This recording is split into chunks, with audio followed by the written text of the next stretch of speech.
وما خلقت الجن والإنس إلا ليعبدون.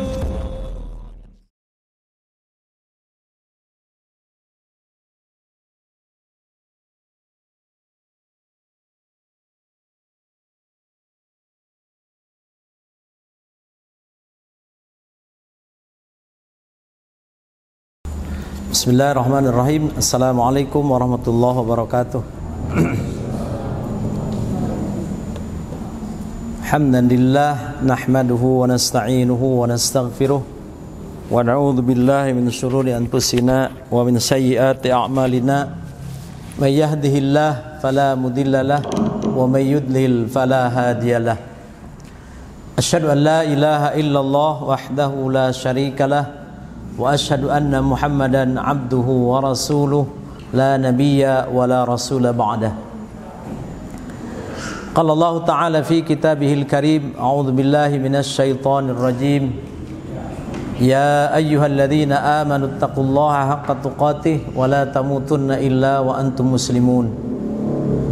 Ya ayyuhan nasu taqu rabbakumul ladzi khalaqakum min nafsin wahidah wa khalaqa minha zawjaha وبث منهما رجالا كثيرا ونساء واتقوا الله الذي تساءلون به والأرحام إن الله كان عليكم رقيبا. اللهم صل على نبينا محمد وعلى آله وأصحابه ومن سار على نهجه واهتدى بهديه واستنى بسنته إلى يوم القيامة. Bapak hadirin kaum muslimin, ma'asyiral ikhwah rahimakumullah. Alhamdulillah, kita bersyukur kepada Allah Subhanahu wa taala atas rahmat serta hidayahnya. Alhamdulillah, pada malam hari ini kita ditakdirkan untuk bertemu dalam rangka mempelajari ayat-ayat serta hadis-hadis Rasulullah sallallahu alaihi wasallam. Kita berdoa kepada Allah Subhanahu wa taala, mudah-mudahan malam hari ini kita diberikan oleh Allah ilmu yang bermanfaat. Salawat dan salam semoga tercurah pada junjungan kita Nabi besar Muhammad sallallahu alaihi wasallam. Tak lupa kepada keluarganya, para sahabat, para tabi'in, tabi'ut tabi'in, wa man tabi'ahum bi ihsanin ila yaumiddin. Bapak, ibu-ibu yang dimuliakan Allah Subhanahu wa taala, tema yang akan kita bahas pada malam hari ini adalah hikmah di balik musibah. Jujur, saya sebetulnya terinspirasi dengan sebuah buku ini. Saya baca ada buku kecil yang dikarang oleh Dr. Said bin Ali bin Wahqab Al-Qahtani. Judul aslinya buku ini adalah Abshir Ayyuhal Marid, yaitu berbahagialah orang-orang yang sakit. Nah, ini fokus, jadi kalau saya tulis di situ musibah, hikmah di balik musibah. Nah, ini maksudnya salah satunya di antaranya adalah musibah yang diberikan oleh Allah Subhanahu wa taala adalah berupa sakit, ya. Kaum muslimin ma'asyiral ikhwah, kita hidup di alam dunia ini mungkin kita paham semuanya tidak mungkin ada yang senantiasa berusaha sesuai dengan apa yang kita harapkan. Walaupun mungkin sebagian orang itu sudah mendesain, sudah memanage. Misalkan kalau bisnis, orang berbisnis manage dari A sampai Z. Orang berkeluarga dari mulai nador, kemudian dia khitbah, kemudian sampai terjadi pernikahan, akad nikah. Tentu itu sudah dirancang, didesain sedemikian rupa agar apa yang kita usahakan, apa yang kita cita-citakan sesuai dengan keinginan. Dan semua orang berharap begitu. Nah, tetapi pada kenyataannya apa yang kita harapkan seringkali tidak sesuai dengan apa yang kita inginkan. Banyak terjadi. Contoh, ada orang hari ini kejadian, saya mengantar orang untuk nikah. Tiba-tiba ada beberapa ikhwan yang qadarullah di tengah perjalanan nyasar. Padahal cuma sebentar, cuma sampai ke Cianjur misalnya. Kemudian di perjalanan ada musibah dengan pecah ban dan lain sebagainya. Sehingga yang tadinya dia ingin menghadiri prosesi pernikahan, qadarullah dia nggak bisa, setelah selesai baru datang. Itulah kehidupan. Dan ini akan dialami oleh semua orang. Ya. Walaupun sedemikian rupa dia mendesain, mengatur, tetapi di balik itu semua ada yang mengharapkan. Itulah Allah Subhanahu wa taala. Allah mentakdirkan lain. Kita datang ke sini itu semata-mata karena takdir Allah Subhanahu wa taala. Nah, dalam kehidupan kita, dalam rangka kita beribadah pun demikian. Kita ingin usahakan datang lebih awal, qadarullah di perjalanan, nunggu misalkan ojek nggak dapat, nunggu mobil agak lama, tiba-tiba terlambat ke pengajian. Itu sering terjadi dalam kehidupan kita. Dan itu semua di luar keinginan kita. Dan itulah yang disebut dengan musibah. Kalau kita lihat dalam Kamus Besar Bahasa Indonesia, beberapa ulama mendefinisikan musibah itu sesuatu perkara yang terjadi yang tidak kita sukai, kecil ataupun besar masalah itu. Sehingga Nabi SAW ketika lampu mati saja itu orang itu dianjurkan kita untuk apa itu? Mengucapkan innalillah wa inna ilaihi raji'un. Ya. Itu berarti musibah. Lampu mati itu musibah. Gimana kalau kita lagi nonton bola? Kira-kira lagi nonton bola asik, ibu-ibu lagi dengar sinetron, tiba-tiba mati listrik. Musibah atau barokah tuh kira-kira? Barokah ya? Apa musibah? Lampu matinya itu tetap musibah. Tetapi alhamdulillah ketika kita tidak melanjutkan nonton sinetron, maka itu alhamdulillah barokah. Itu saja kalau kita perhatikan, di balik musibah itu ada barokah. Dan itulah mestinya setiap mukmin. Jadi hendaklah setiap mukmin merasakan dan mengalami kalau misalkan terjadi ada musibah, maka hendaklah dia memikirkan apa di balik musibah tersebut yang mungkin bermanfaat buat dia. Kenapa? Betapa banyak ya. Ketika kenikmatan diberikan kepada seseorang, tapi ternyata kenikmatan itu menjadi malapetaka buat orang tersebut. Dan kita tidak tahu, hanya Allah yang tahu. Misalkan kenikmatan yang begitu luar biasa diberikan kepada seorang, bukan malah kenikmatan itu menjadi manfaat buat dirinya, tetapi justru kenikmatan itu menjadi malapetaka buat dirinya. Dan tidak sedikit contoh orang diberikan oleh Allah Subhanahu wa taala kekayaan yang luar biasa. Sebagian orang kekayaan itu akan menjadi malapetaka buat dirinya. Dia susah tidur karena mobilnya belum datang. Dia susah tidur karena orang yang dikirim sama dia ke pasar belum jelas harganya diterima berapa. Ya. Kemudian misalkan dan lain-lain. Jadi kadang-kadang nikmat yang begitu banyak, rizki yang begitu banyak belum tentu baik buat dirinya. Makanya Allah berikan musibah itu, tentu saja Allah tahu apa yang terbaik buat orang tersebut. Makanya Nabi SAW dalam riwayat Muslim mengatakan ajaban li amril muslim atau ajaban li amril mu'min, inna amrahu kullahu khair. Sungguh mengagumkan urusan orang mukmin, inna amrahu kullahu khair. Sesungguhnya urusan orang mukmin itu semuanya baik. Walaisa dzalika illa lil mu'min, dan itu tidak terjadi kecuali hanya untuk orang yang beriman saja. Jadi orang beriman itu baik dalam keadaan yang tenang, yang nyaman, yang nikmat, baik buat dirinya. Ataupun dalam keadaan yang tidak baik juga baik buat dirinya. In asabatu sarra syakaro, ketika dia ditimpa oleh Allah Subhanahu wa taala, diberikan oleh Allah nikmat yang banyak, maka dia bersyukur. Baik buat dia. Jadi in asabatu sarra syakaro fakana khairul lah. Jadi bersyukur itu adalah perbuatan yang baik. Wa in asabathu dharra sabaro, dan ketika ditimpa oleh Allah Subhanahu wa taala musibah, dia pun bersabar, dan sabar itu baik. Dan itu kata Nabi tidak terjadi kecuali bagi seorang mukmin. Dalam keadaan apapun maka buat dia baik. Nah, ini di sini kita bisa mengukur sejauh mana keimanan seseorang.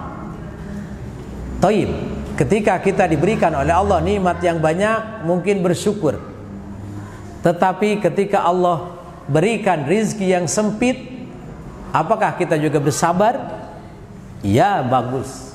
Taib, alhamdulillah. Tapi sebahagian kaum muslimin ketika Allah berikan musibah dengan disempitkannya rezeki, diberikannya cobaan, tidak sedikit dari kaum muslimin yang tidak bersabar dengan cobaan tersebut. Makanya inilah ukuran seorang mukmin. Kalau kata orang tua dulu, hayang ningali jelema mah tingali we cina di mana keur menang musibah keluar aslina.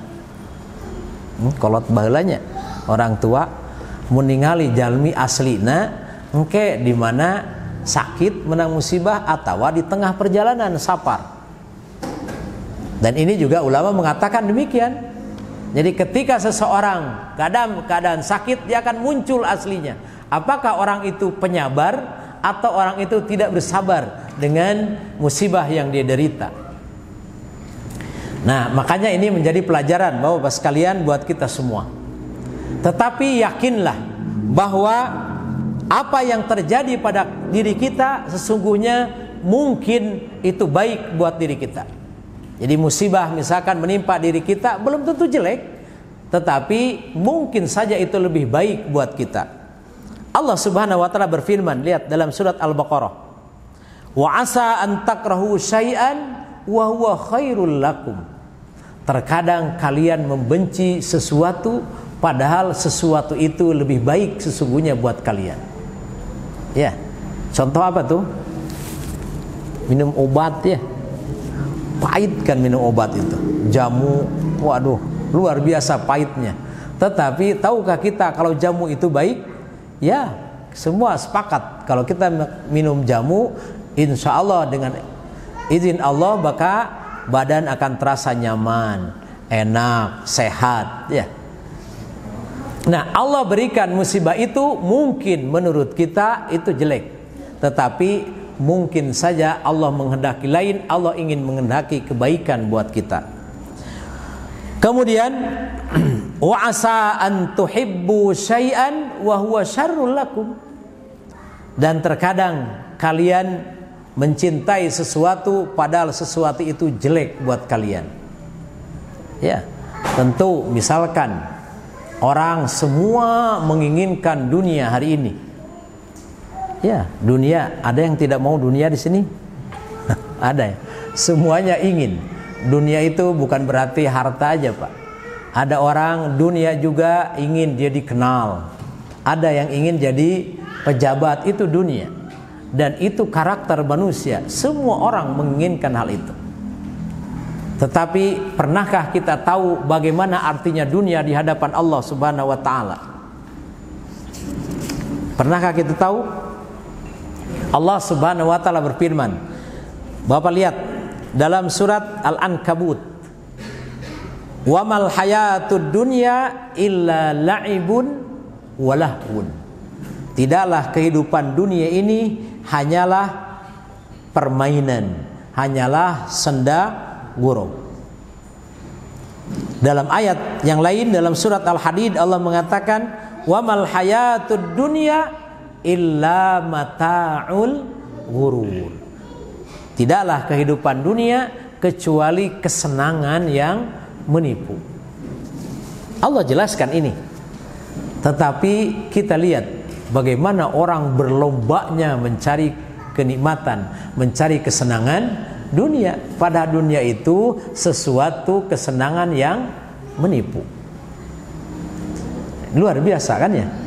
Jadi tidak berarti apa yang menurut kita itu baik, itu sesungguhnya baik pada hakikatnya. Mungkin saja jelek. Tetapi apa yang menurut kita jelek, mungkin menurut Allah Subhanahu wa taala itu adalah baik.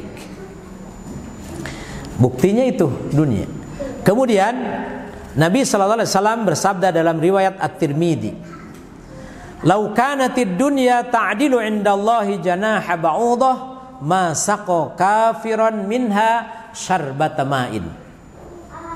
Kalau saja dunia ini bernilai di sisi Allah Subhanahu wa taala sama dengan sayap seekor nyamuk, maka tentu orang kafir tidak akan diberi seteguk air pun.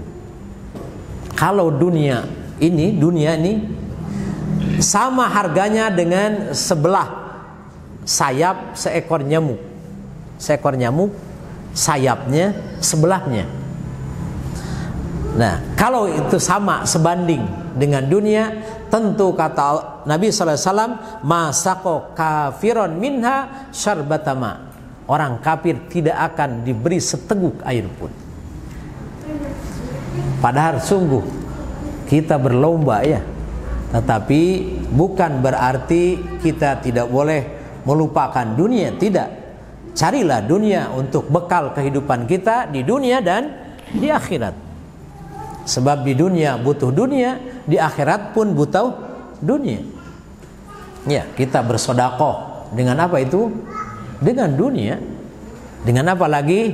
Dengan tenaga, kekuatan kita. Dengan apa lagi? Pikiran. Untuk apa itu? Untuk nanti bekal kita di akhirat nanti. Jadi dunia menjadi bekal buat kita.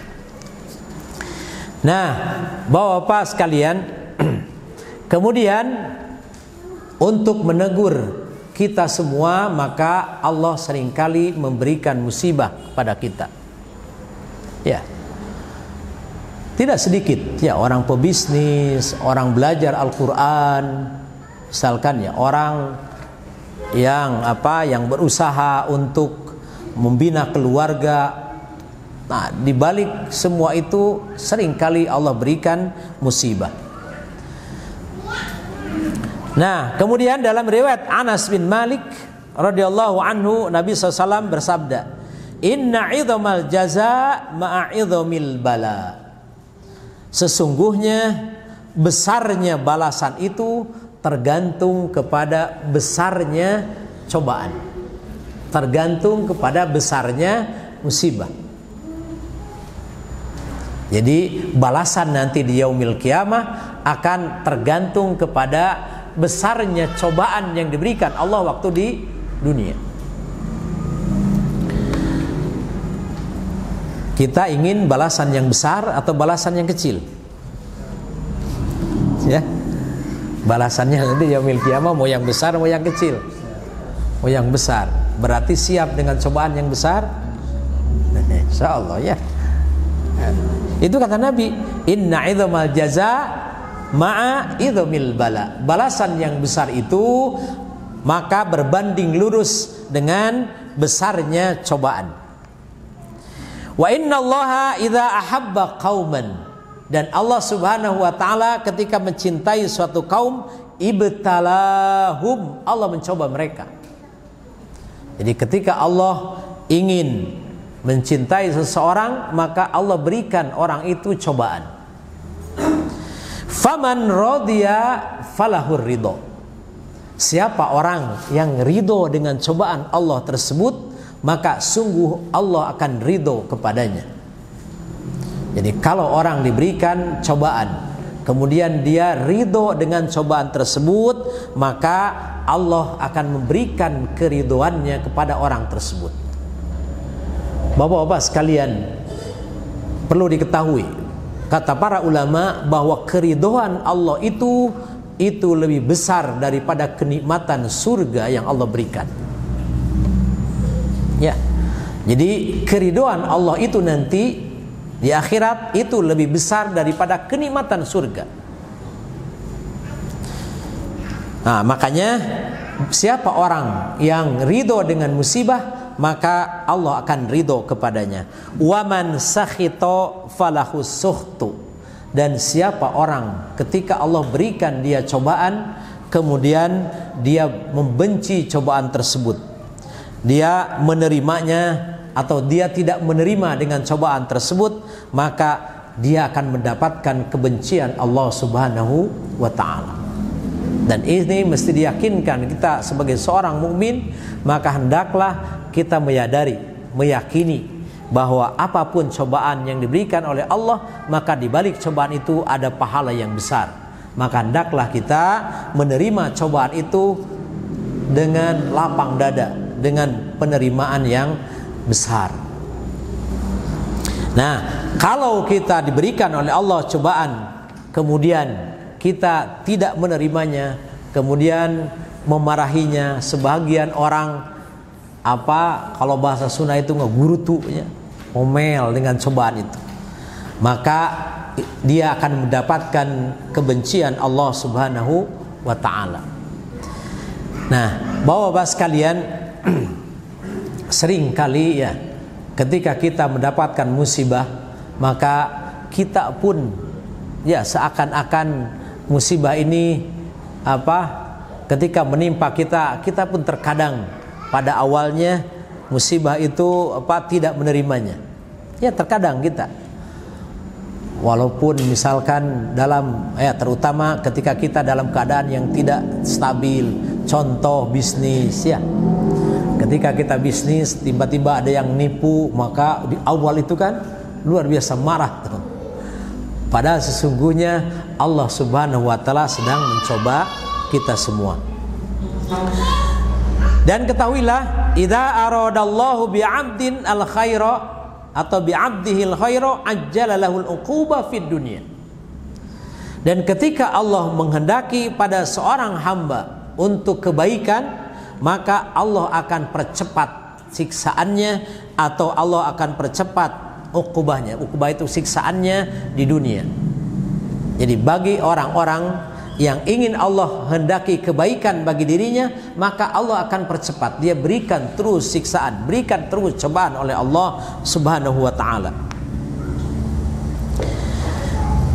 Nah, cobaan itu apalagi terjadi pada diri seorang nabi.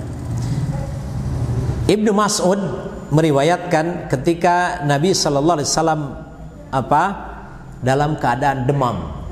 Nabi panas tinggi. Kemudian Ibnu Mas'ud menemui Nabi sallallahu alaihi wasallam.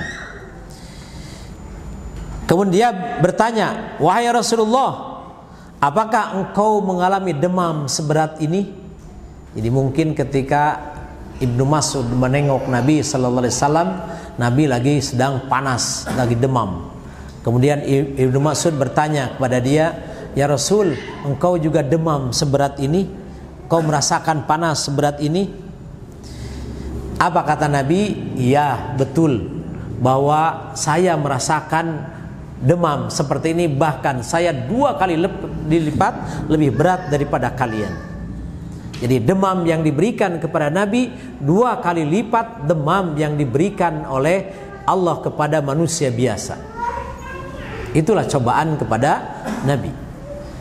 Kalau biasanya demam di sini berapa derajat tuh? 38, 39 ya. 39, jarang yang 40 mungkin. 39, 38, 39 itu udah termasuk panas tinggi, demam. Nah, Nabi 2 kali lipat dari itu kata Nabi sallallahu alaihi wasallam. Berarti berapa derajat ya? Kalau 40, kalau 39, 38 kali 2 76. Ya, 76 derajat. Dan ini karena Nabi sallallahu alaihi wasallam. Jadi cobaan yang diberikan oleh Allah Subhanahu wa taala kepada Nabi itu 2 kali lipat dengan cobaan yang diberikan kepada manusia biasa. Nah, ini seperti apa yang diriwayatkan oleh Sa'ad bin Abi Waqqas dalam riwayat At-Tirmidzi. Kata beliau, "Asyaddan nasi bala'an al-anbiya." Sesungguhnya yang paling berat mendapatkan cobaan Allah Subhanahu wa taala adalah al-anbiya, para nabi. Summal amsal fal amsal. Kemudian setelah nabi, orang di bawahnya. Tentu kita melihat misalkan para sahabat, para tabi'in, ya. Kemudian yubtalar rajulu ala hasbi dini.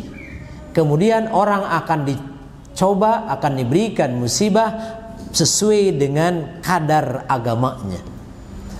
Kalau dia punya tingkatan beragama, tingkatan keimanan yang tinggi, maka tentu cobaan yang Allah berikan juga besar. Ya, yakinkan itu.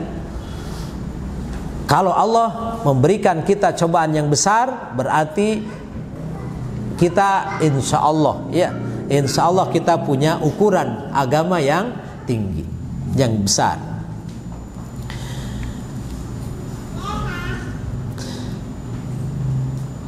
Nah, kemudian apa yang ini Allah sampaikan, apa yang ingin Allah inginkan, fama yabrahul bala'u bil abdi hatta yatrukau yamshi ala ardi ma alaihi khati'ah. Allah berikan cobaan-cobaan itu sampai-sampai nanti Allah ingin agar orang tersebut berjalan di muka bumi dan dia tidak mempunyai dosa. Jadi berarti Allah memberikan cobaan itu akan menghapuskan dosa-dosa. Ya. Nah, Allah ingin ketika Allah berikan cobaan itu, hatta yatrukau yamshi alal ardi ma alai khotiyah, sama sekali dia tidak punya dosa, maka Allah berikan cobaan itu di dunia, berikan musibah, sudah sakit, kemudian bisnisnya ada yang nipu, tidak lancar, kemudian keluarganya mungkin ada sedikit masalah. Itu tentu cobaan dari Allah Subhanahu wa taala, karena itu tadi Allah menginginkan kebaikan pada orang tersebut.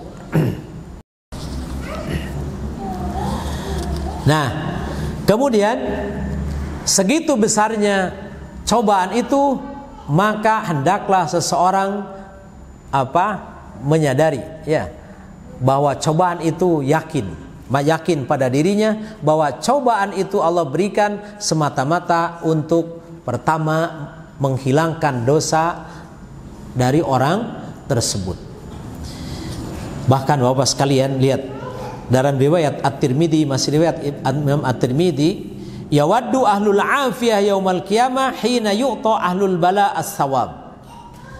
Dan nanti ketika Allah berikan pahala di yaumil qiyamah, orang-orang diberikan pahala. Ya. Dan tiba saatnya pada orang yang mendapatkan musibah waktu di dunia. Begitu musibah, begitu pahala itu diberikan kepada orang tersebut, dan pahala itu luar biasa besar.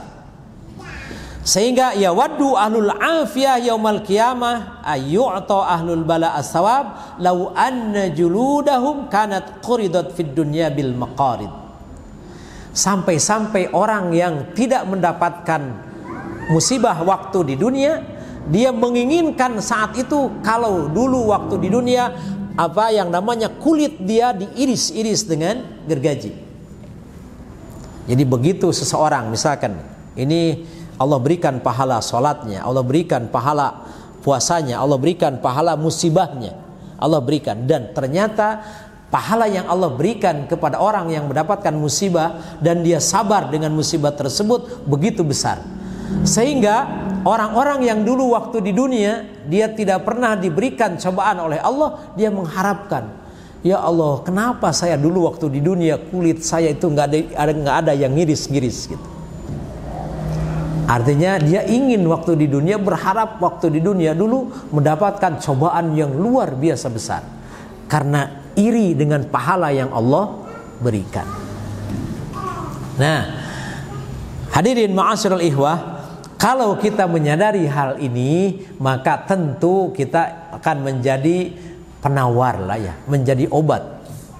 Dan begitupun para ulama, para salafus soleh, sebagian mereka setelah mendengar hadis ini, mereka meyakini kalau musibah itu benar-benar banyak manfaatnya buat dia, sehingga dia menyadari dengan sepenuh hati.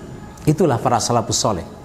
Di sini disebutkan mereka setelah mendengar hadis ini, mereka betul-betul mendapatkan secercah harapan yang luar biasa besar. Nah, sedangkan dalam kehidupan kita kaum muslimin, kadang ada baru musibah sedikit saja kita udah Masya Allah berkeluh kesah ya. Ya, kita Masya Allah baru aja orang misalkan menghina, mengejek ya, yang tidak seberapa, kita sudah waduh rasanya dunia ini sempit gitu. Padahal itu baru, atau nanya orang tidak dijawab, kita mengucapkan salam terkadang juga tidak dijawab. Kalau kita lihat mereka nyinyir misalkan, ada sebagian yang mendapat cobaan seperti itu seakan-akan itu musibah yang besar, padahal tidak ada apa-apanya dibanding Rasulullah Sallallahu Alaihi Wasallam. Lihat bagaimana penderitaan Rasul. Rasul pernah dilempari, Rasul pernah lagi sholat dilempar pakai kotoran onta atau sapi, kemudian dia pernah diembargo sampai tidak bisa makan apa-apa. Rasul pernah berdarah. Ya, Masya Allah, ini luar biasa. Tetapi kita hari ini nggak ada apa-apanya dibanding Rasulullah Sallallahu Alaihi Wasallam dan para sahabat. Makanya kaum muslimin, kita ketika kita belajar dari kehidupan para sahabat ini, itu justru akan menambahkan semangat buat kita insya Allah. Ya, dan jangan berputus asa. Ya. Jangan berputus asa terhadap apa yang Allah berikan. Kemudian riwayat yang lain dari riwayat Imam Muslim. Allah Subhanahu wa taala, Nabi SAW bersabda, "Ma min muslimin yusibu ada min maradin fama siwahu illa khattallahu bihi sayyiati." Tidak ada dari seorang mukmin atau dari seorang muslim yang Allah berikan musibah berupa sakit atau musibah-musibah yang lain, maka apa yang akan dia dapatkan?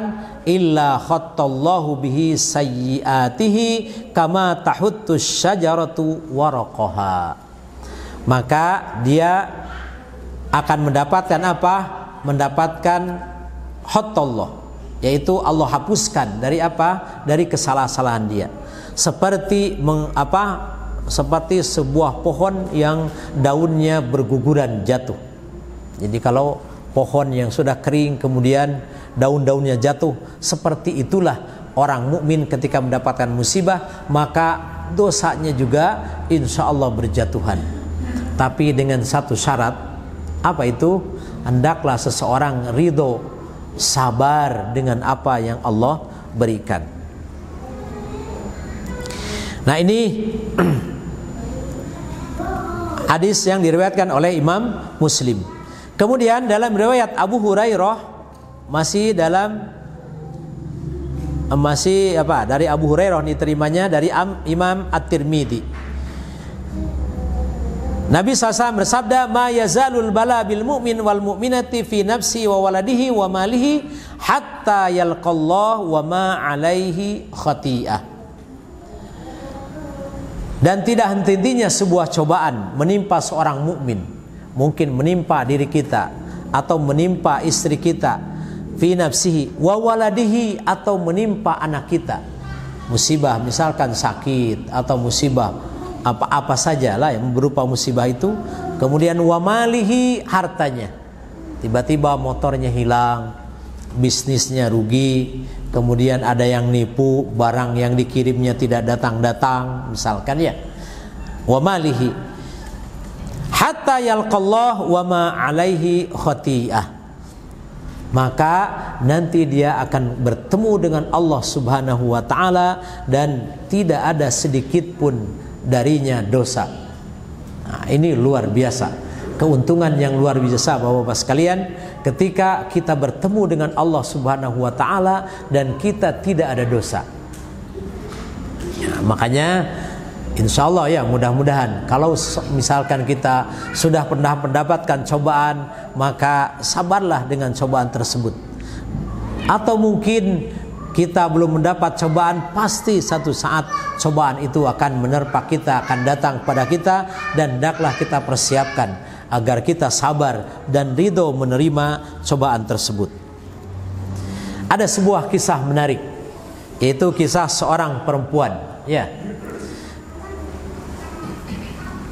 ada seorang perempuan yang dia terkena musibah dengan, kalau kita istilahkan sekarang, epilepsi ya, atau apa tuh, ayan ya. Kemudian dia datang kepada Rasulullah Sallallahu Alaihi Wasallam. Ya Rasul, saya ini punya penyakit ayan, punya penyakit epilepsi, dan kalau sedang jadi penyakit saya, kita tahu misalkan Bapak, lamun jalmi anu sakalornya diurang masa kalor tiba-tiba gelepek kan, misalkan tersadarnya, maka seperti halnya orang ini, perempuan ini, dan dia mengadukan halnya kepada Rasulullah SAW. Ya Rasul, kalau saya sedang sakit epilepsi atau ayan, maka saya seringkali terungkap aurat saya, maka berdoalah buat saya untuk kesembuhan. Jadi perempuan ini mengadukan masalahnya kepada Rasul dengan penyakit epilepsinya. Kemudian apa kata Rasulullah SAW? In syi'ti sabarti walakil jannah. Wahai fulanah, kata Nabi, jika engkau mau bersabar, maka kamu akan mendapatkan surga. Jadi kalau engkau bersabar, maka kamu akan mendapatkan surga. Wa in syi'ti da'autullaha ayyu'afiki. Dan kalau engkau mau, maka aku akan berdoa kepada Allah agar penyakitmu sembuh. Pilihan bapak-bapak, kalau begitu, mau sembuh, mau masuk surga. Kira-kira kalau bapak-bapak punya penyakit nih, jangan besar-besar lah, misalkan darah tinggi atau gula yang enggak selesai-selesai ya, makan obat tiap malam tapi enggak sembuh-sembuh. Tiba-tiba misalkan mengadu ke ustadz, kata ustadznya mau masuk surga dengan tetap penyakitnya atau mau sembuh.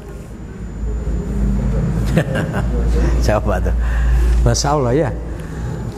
Apa yang dipilih oleh perempuan ini? Apa kira-kira yang dipilih? Maka perempuan ini memilih bersabar. Karena apa? Karena dia mengharapkan surga. Perempuan ini memilih, walaupun dia tetap sakit seperti itu, tetapi dia memilih surga. Tapi dia masuk surga. Tapi hanya sedikit permohonan dia, doakan saya agar jangan sampai ketika saya sakit, jangan tersingkap pakaian saya. Jadi jangan sampai auratnya terlihat orang ketika dia sedang sakit. Itu saja yang dia minta.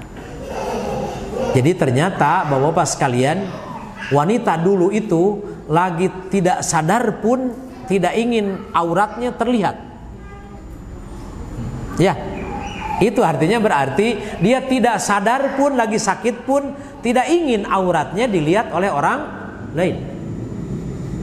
Hari ini orang sehat pamer aurat. Itu zaman Nabi itu, perempuan itu nggak apa-apa lah. Saya sakit nggak apa-apa, tetapi ketika sakit jangan sampai aurat saya terbuka. Lagi sakit. Luar biasa perempuan ini. Tetapi hari ini Masya Allah ya, yang sehat saja semua orang bisa melihatnya. Nah, kemudian dalam riwayat yang lain Nabi Sallallahu Alaihi Wasallam, ini kasus juga nih, menemui Ummu Su'aib. Jadi ada seorang sahabi ya, namanya Ummu Su'aib, atau dalam riwayat lain Sa'ib atau Al-Musayyib. Jadi namanya perempuan itu Ummu Sa'ib, tapi dalam riwayat yang lain dia disebut Ummul Musayyib. Kemudian Ummul Musayyib ini mengalami demam. Jadi dia humma. Kata dia apa? Dia sambil menggigil. Jadi menggigil wanita itu, kemudian apa kata dia? La barakallahu fiha. Jadi karena demam ini sungguh tidak ada kebaikannya, kata dia. Jadi karena merasakan panas mungkin perempuan itu, kemudian datang Nabi sallallahu alaihi wasallam, kata Nabi, "Malaki ya ummi Sa'ib au ummal Musayyab tuzabzifin?" Qalat al-humma la barakallahu fiha. Jadi ketika Nabi berkunjung kepada Ummul Musayyab ini, dia lagi menggigil karena kepanasan, panas dingin. Kemudian kata Nabi, ada apa dengan engkau wahai Ummul Musayyib atau Ummi Sa'ib? Ya Rasul, saya kena humma, panas yang tinggi dan tidak ada enaknya. Memang kalau lagi panas kan gak enak ya. Makan gak enak. Kemudian selimutan dingin. Ketika dibuka kedinginan. Gak ada enaknya. Itulah yang terjadi pada Ummu Sa'ib. Kemudian apa kata Nabi sallallahu alaihi wasallam? Faqala la tusibbi al-humma fa innaha tudhibul khotoya bani Adam kama yudhibul kiru khabasal hadid. Wahai Ummu Sa'ib, janganlah engkau mencela yang namanya humma, panas. Kenapa? Karena panas atau demam itu akan menghilangkan dosa-dosamu seperti menghilangkannya pembakaran, proses pembakaran yang panas terhadap besi. Jadi kalau besi dipanaskan kan habis tuh. Nah begitulah kalau seseorang diberikan oleh Allah panas yang tinggi atau demam, maka seakan-akan dengan demam itu akan memanaskan dosa kita, sehingga dosa itu berguguran dengan panasnya tubuh kita.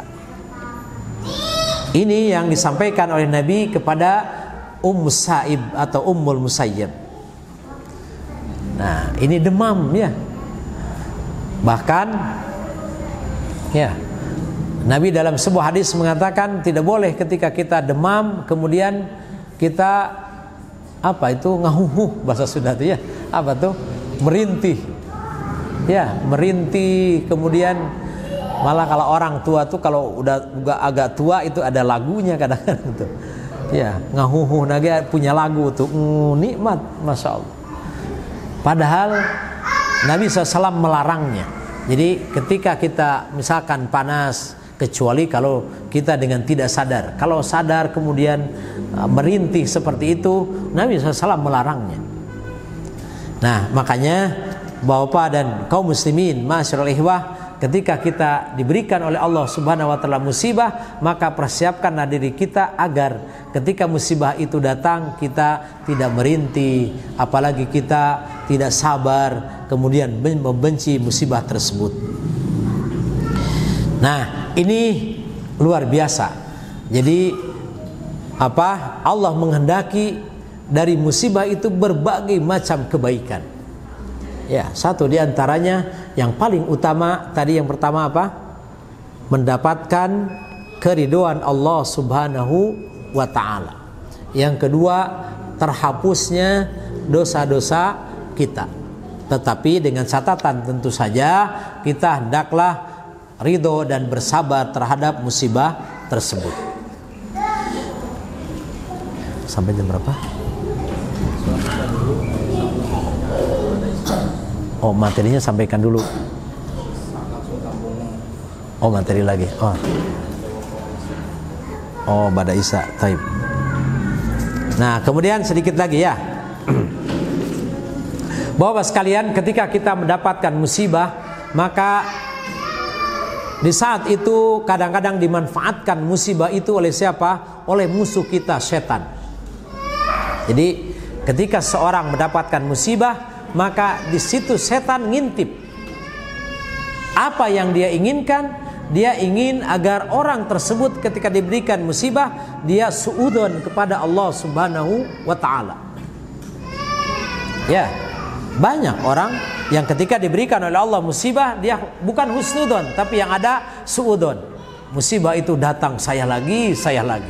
Udah sakit orang lain tetangga sehat terus, tapi datang lagi ke saya. Udah kemarin rugi lagi. Udah motornya hilang, tiba-tiba yang lain juga hilang. Nah, ini musibah. Nah, ketika orang dalam kondisi musibah ini, hati-hati. Sebab di situ seringkali dimanfaatkan oleh setan, musuh kita, agar kita senantiasa bersuudon kepada Allah Subhanahu wa taala. Ini yang paling kita takutkan. Makanya hendaklah kita ketika mendapatkan musibah berhusnudon kepada Allah Subhanahu wa taala. Dengan apa? Bahwa di balik musibah ini ada kebaikan yang besar yang Allah kehendaki. Barangkali itu yang dapat disampaikan, kurang lebih mohon maaf. Wassallallahu ala nabiyina Muhammadin wa ala alihi wasallam wa akhiru da'wana anil hamdulillahirabbil alamin. Assalamualaikum warahmatullahi wabarakatuh.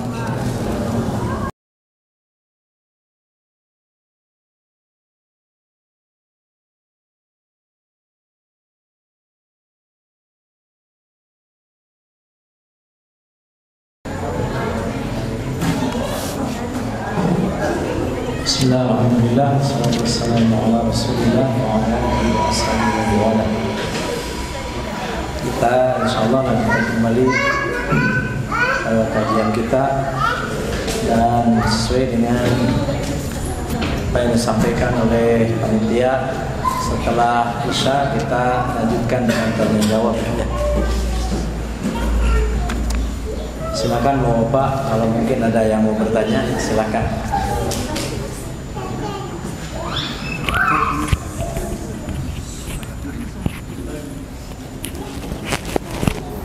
Boleh. Jadi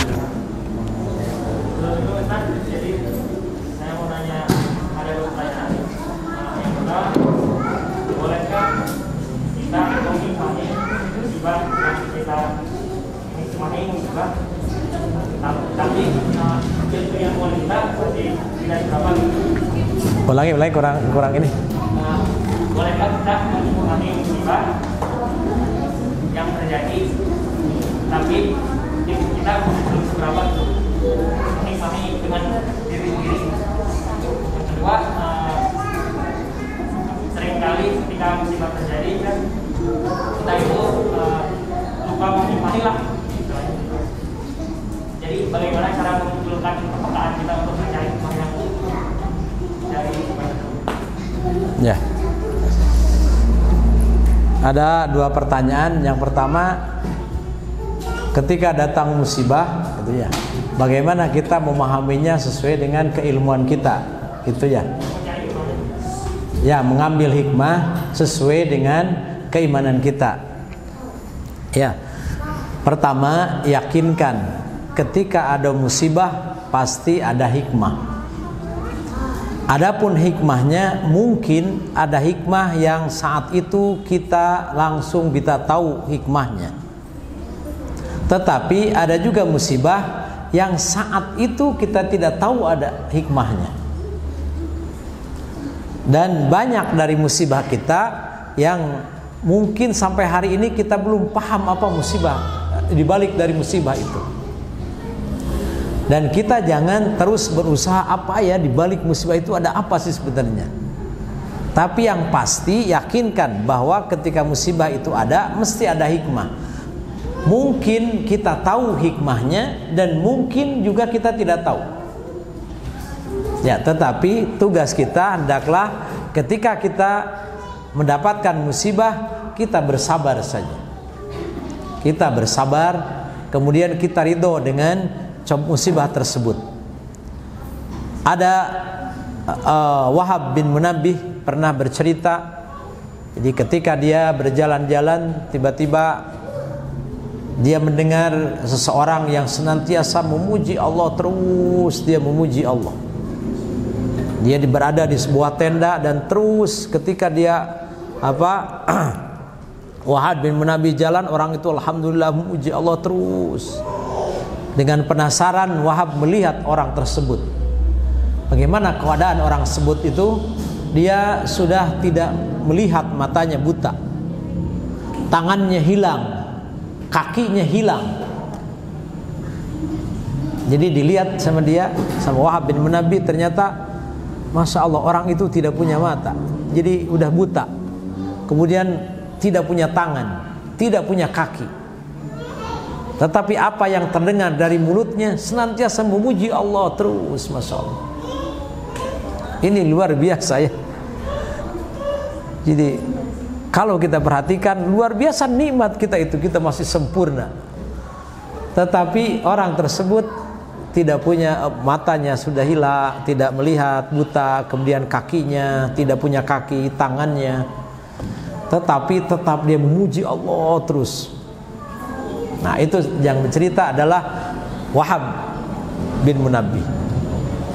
Ternyata itu adalah seorang muridnya Imam Ibnu Abbas, Insya Allah. Dan dia sendirian, hanya dilayani oleh anaknya yang umur 13 tahun. Nah, itulah musibah, itulah contoh buat kita ya. Nah, kemudian apakah kita mesti tahu hikmahnya? Ya, tidak mesti tahu hikmahnya, tapi pasti ada hikmahnya. Ada yang saya sampaikan tadi, ada yang kita tahu, ada yang kita tidak tahu. Kemudian yang kedua tadi apa? Ketika musibah terjadi, kita tuh lupa kurang peka akan hikmahnya dan tidak terjawab. Oh ya, itu. Ya, tapi yakinkan saja pasti ada hikmah. Mungkin Allah ngasih tahu hikmahnya, kita merasakan hikmah itu hari ini, atau mungkin juga 1 tahun kemudian, mungkin juga ada yang kita merasa mungkin setelah 3 tahun baru ada hikmahnya. Kenapa doa kita tidak dikabul? Mungkin Allah tahu kalau dikabul hari ini akan tidak baik buat kita. Nanti dikabulnya nanti mungkin setelah 3 tahun kemudian. Begitupun dengan musibah ya. Silakan yang lain. Musibah menghapus dosa. Terus dosa mana aja yang diampuni, termasuk dosa besar? Ya. Musibah itu menghapus dosa, betul, ya. Tetapi ada dosa-dosa yang habis dengan beramal baik. Ada dosa-dosa yang mesti kita khusus bertaubat kepada Allah Subhanahu wa taala, yaitu dosa-dosa besar ya. Jadi kalau dosa-dosa besar, maka kita harus khusus bertaubat. Dan kenapa kadang-kadang Allah berikan kita sakit ya? Ada beberapa kebaikan yang kita tidak bisa dapatkan ketika kita sehat. Banyak kebaikan yang tidak kita dapatkan ketika kita sehat, kita banyak uang, tidak ada kebaikan itu. Tetapi banyak kebaikan yang luar biasa besar di hadapan Allah ketika orang itu diberikan musibah. Ya, misalkan seseorang karena dia sakit, maka dia tergolek di tempat tidur. Maka apa yang dia sampaikan? Misalkan hanya istighfar saja terus menerus, istighfar. Ada orang kalau sehat istighfar sehari semalam, 10 jam mungkin orang istighfar ada. Kalau lagi sehat nggak ada. Orang istighfar sejam aja mungkin nggak kuat itu.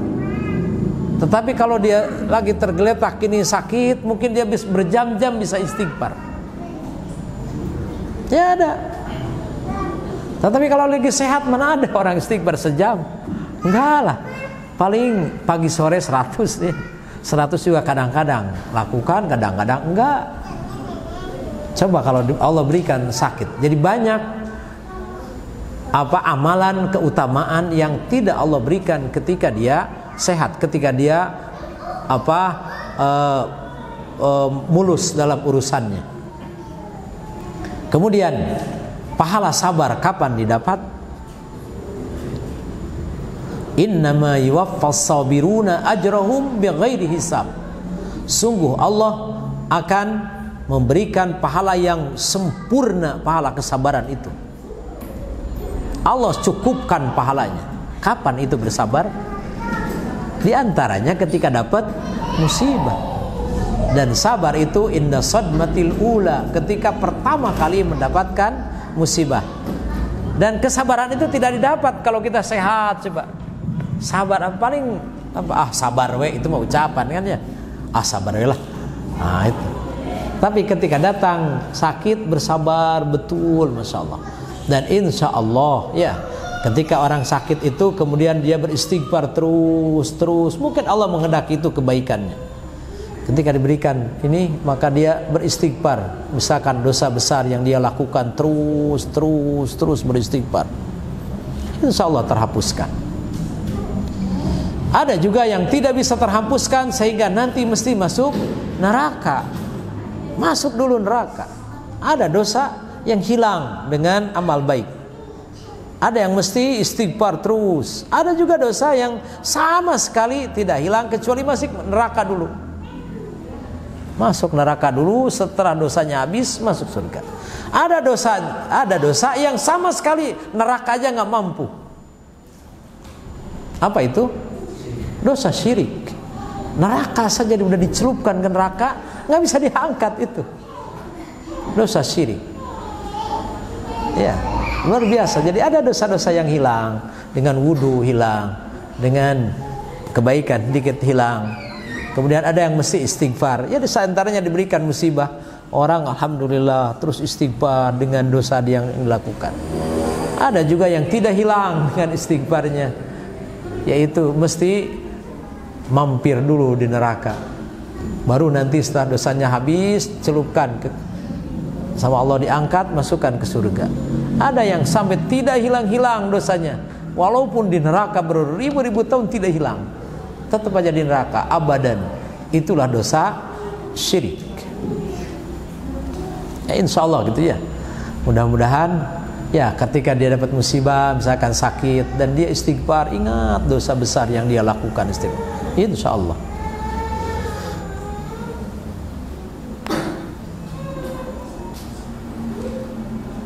Ada lagi? Ya. Tadi kan ketika kita mendapatkan musibah pasti ada hikmahnya.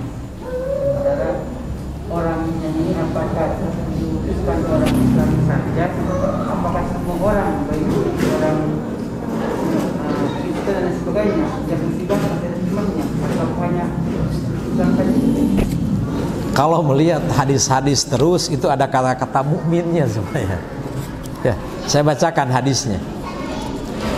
Jadi pertama, ma min muslimin yusibuhu adaun. Kemudian la yazalul bala bil mu'min. Jadi katanya kata orang, ada kata-kata hampir semua musibah untuk orang mukmin yang ada hikmahnya ya. Baik orang mukmin, insya Allah ada hikmahnya.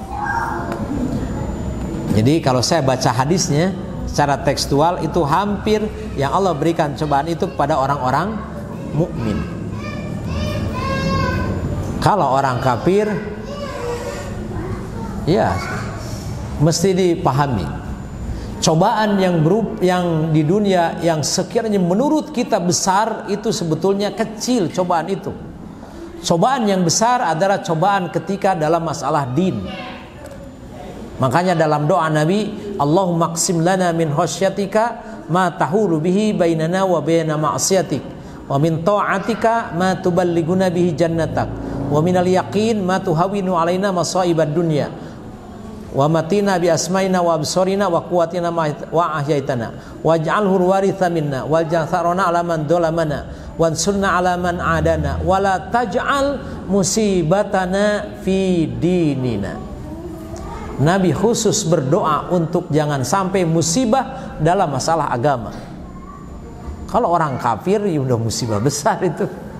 Ya udah, masalah nggak ada tandingannya dia mah musibahnya gitu. Musibah kecil saja kita males sholat aja itu musibah besar, jangan dianggap kecil.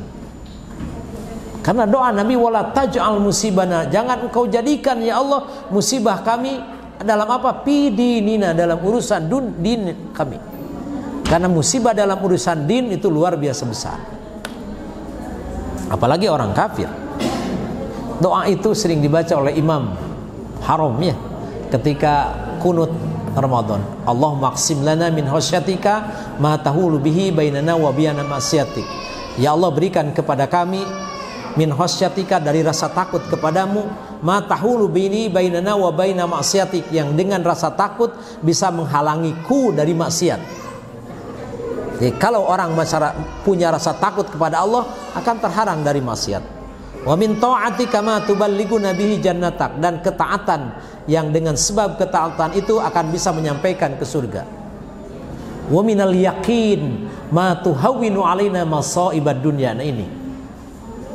Wa minal yaqin, dan ya Allah berikan kepada kami keyakinan. Wa minal yaqini ma tuhawwinu alaina masaibad dunya. Kalau orang punya keyakinan yang tinggi kepada Allah, akan menjadi lemah, akan menjadi kecil musibah apapun urusan dunia. Jadi apa? Wa minal yaqin, ya Allah berikan dari keyakinan. Ma tuhawwinu alaina masaibad dunya, yang dengan keyakinan itu akan menjadi lemahlah musibah dunia. Musibah dunia itu kalau orang sudah yakin tidak ada apa-apanya.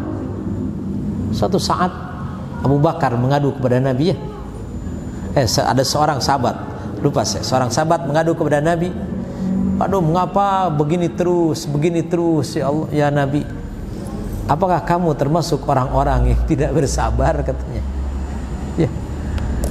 Ya musibah luar biasa. Disebutkan dalam hadis, orang-orang Bani Israel digergaji, dia dipancung, dimasukkan badannya setengah badan, kemudian digergaji dari atas sampai ke kakinya. Tapi dia tidak berubah dari keyakinannya, karena ringan kalau orang sudah yakin dengan pahala yang Allah janjikan. Ada seorang ibu yang ragu, ya, Ashabul Ukhdud, tiba-tiba menggendong anaknya, kemudian raja yang dolim menyediakan api parit, kemudian dibakar, ada apinya, kemudian seorang ibu menggendong, ragu, dia mau loncat. Ada sih orang ibu keraguannya. Apa kata anaknya yang lagi digendong? Isbiri ya ummik fa innaki alal haq. Sabar kamu, jangan takut, loncat aja, engkau benar kok. Masya Allah ya. Tapi namanya orang kan kalau pertama kali mungkin ada keraguan. Jadi sekali lagi, kalau dalam musibah agama orang kafir bukan lagi musibah, itu luar biasa besar. Ya, dan musibah dalam agama itulah yang paling besar. Jadi musibah-musibah yang menimpa kita baru usaha macet, itu dan ini itu kecil. Tapi kalau sudah malas ke masjid, malas sholat, oh itu musibah luar biasa besar. Dan Nabi berdoa, wala taj'al musibatana fi dinina. Kemudian lanjutan doa itu apa? Wala taj'alid dunya akbaru hammina. Janganlah engkau jadikan dunia sebagai tujuan cita-cita kami. Dan yang menjadikan orang musibah agamanya gara-gara dunia, jadi yang nomor satu. Dunia segalanya buat dia, akhirnya musibahnya ke dinnya dia. Makanya Nabi berdoa wala taj'al musibatana fi dinina wala taj'alid dunya akbaru hammina. Jangan jadi tujuan dunia itu, karena kalau dunia jadi tujuan, kadang-kadang bisa menjadi musibah pada agamanya.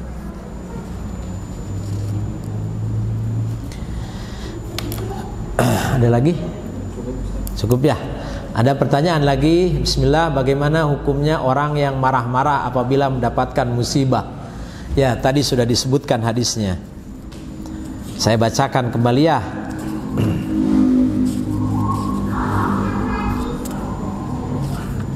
Mana tuh tadi? Nah, inna idhamal jaza ma'idhamil bala. Sesungguhnya besarnya balasan itu tergantung besarnya cobaan. Wa innallaha idza ahabba qauman ibtalahum. Dan ketika Allah mencintai suatu kaum, maka Allah menguji mereka. Faman radiya falahu ar-ridha. Siapa yang ridho dengan cobaan itu, maka mendapatkan keridhaan Allah. Wa man sakhito falahu sukhtu. Siapa yang membenci, Di antara membenci itu apa? Marah-marah ya. Di antaranya membenci ketika musibah ya marah-marah, itu benci dengan musibah itu. Itu suudzon kepada Allah, dan dia sudah termakan oleh perangkap setan. Di antara perangkap setan ketika kita mendapatkan musibah, yaitu dia mencampakkan pada diri kita suudzon kepada Allah Subhanahu wa ta'ala. Jadi kalau marah-marah itu ya, barangkali ada akhwat yang ingin bertanya, silahkan. Ini panitia ngasih kesempatan, boleh.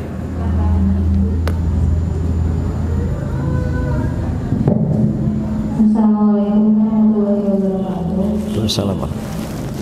Saya ingin bertanya, jika terkena musibah tapi disebabkan oleh kelalaian manusia itu sendiri, contoh terkena corona karena kelalaian terhadap protokol kesehatan, apakah akan tetap mendapatkan pahala atau dapat menghapuskan dosa seperti yang tadi Ustaz sudah jelaskan? Gimana? Ulang coba sekali lagi. Masya Allah. Mendapatkan musibah karena kelalaian ya. Ya, ada orang yang mendapatkan musibah karena kelalaian. Yang pertama, bahwa takdir itu sudah ditetapkan 50.000 tahun sebelum penciptaan langit dan bumi. Setiap kita, kata Nabi, innallaha Allah Subhanahu wa ta'ala menakdirkan alam semesta, takdir seseorang itu 50.000 tahun sebelum penciptaan langit dan bumi sudah ditakdirkan. Kemudian bagaimana kalau kelalaian itu menyebabkan musibah? Ya, musibah itu karena kelalaian. Musibahnya itu sudah ada takdir. Cuman terkadang orang itu mendapatkan musibah, ada rasionalisasinya Allah berikan, ya, agar manusia paham. Contoh, orang meninggal mungkin karena jantung, ya, ada orang meninggal, oh kenapa meninggal? Oh jantung. Kenapa meninggal yang ini? Oh gulanya tinggi. Kenapa ini hipertensi? Ada yang bisa dirasiokan, sehingga orang berpikir apanya jantung. Tetapi karena jantungkah itu?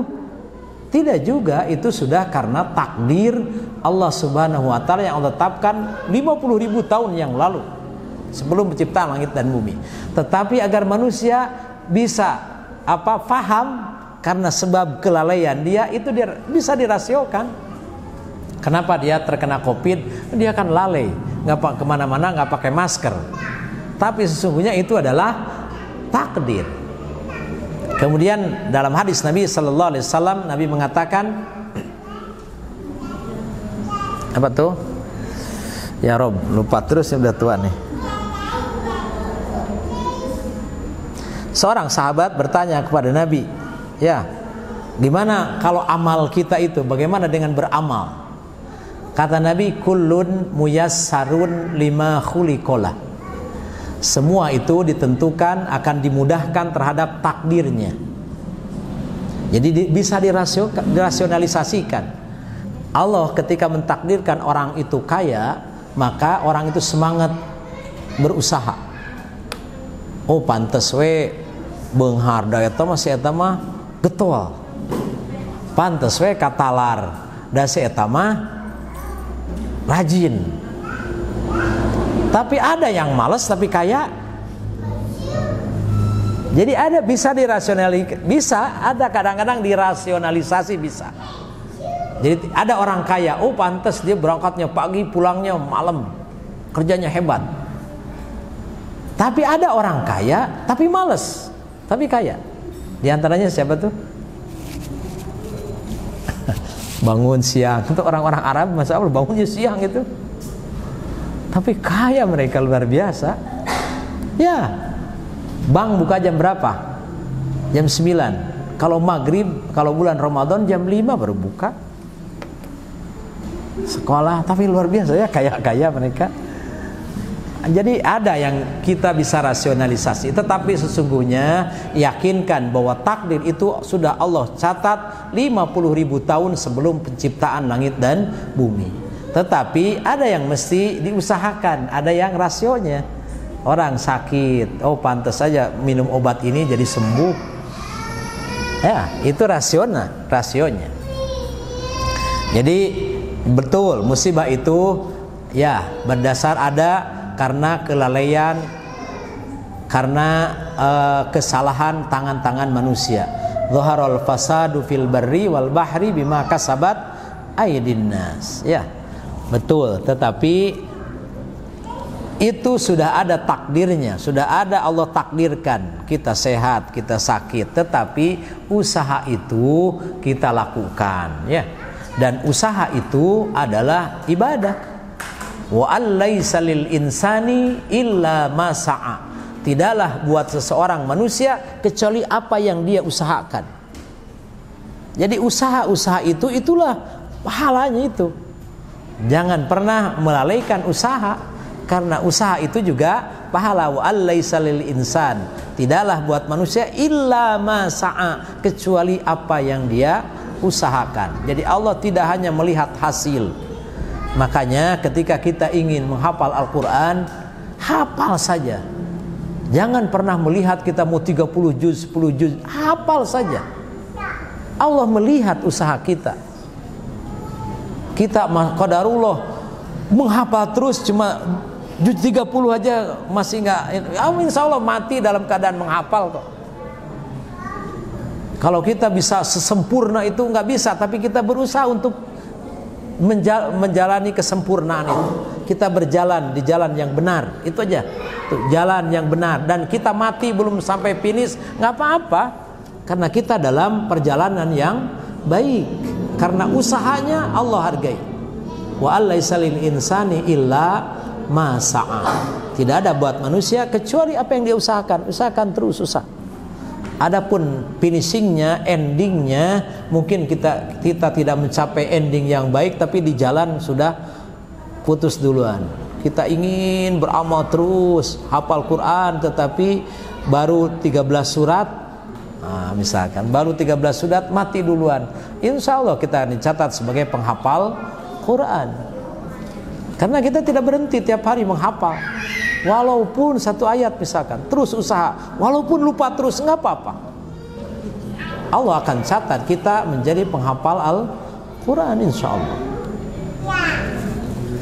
Jadi usaha, ya betul, kita mesti usaha. Tetapi jangan bertawakal terhadap usaha. Nggak boleh seorang mukmin, seorang muslim bertawakal terhadap sebab. Tidak boleh. Kalau saya tidak ngojek, saya nggak makan, Allah buka pintu yang lain. Kalau saya tidak kerja di sini, saya susah nyekolahin anak. Enggak, Allah buka pintu rezeki yang lain. Jangan bertawakal dengan sebab. Bertawakal kepada Allah, adapun sebab kita berusaha. Ya. Ya, protokol kesehatan dipakai. Kita Ahlus Sunnah ya hendaklah mengikuti anjuran ulil amri. Kita dianjurkan pakai masker, ya pakai aja.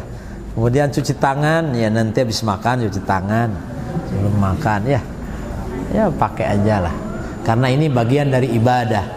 Pakai mobil, pakai sabuk pengaman, pakai motor, pakai helm. Insya Allah kalau kita ikhlas mata-mata mengikuti perintah ulil amri, kita juga dapat pahala insya Allah. Ya. Itu saja barangkali yang dapat disampaikan, cukup ya. Kurang lebihnya mohon maaf. Yang benar dari Allah Subhanahu wa taala, yang salah karena kekurangan ilmu saya. Mudah-mudahan Allah Subhanahu wa taala memaafkannya. Dan kita tutup dengan doa kafaratul majlis. Subhanakallahumma bihamdik, asyhadu an la ilaha illa anta, astaghfiruka wa atubu ilaik. Wassalamualaikum warahmatullahi wabarakatuh.